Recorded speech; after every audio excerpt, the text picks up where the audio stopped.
في ناس كتير فاكرة إنهم لو عملوا ذنب كبير ممكن ربنا ما يغفر لهمش، لكن الله عز وجل قال إن الله يغفر الذنوب جميعا.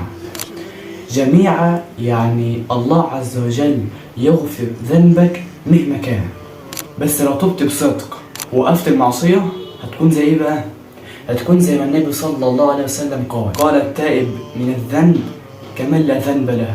شارك الفيديو مع اي حد لعل وعسى يكون في توبته النهاردة، والنهاردة الجمعة، واستناني كل يوم جمعة.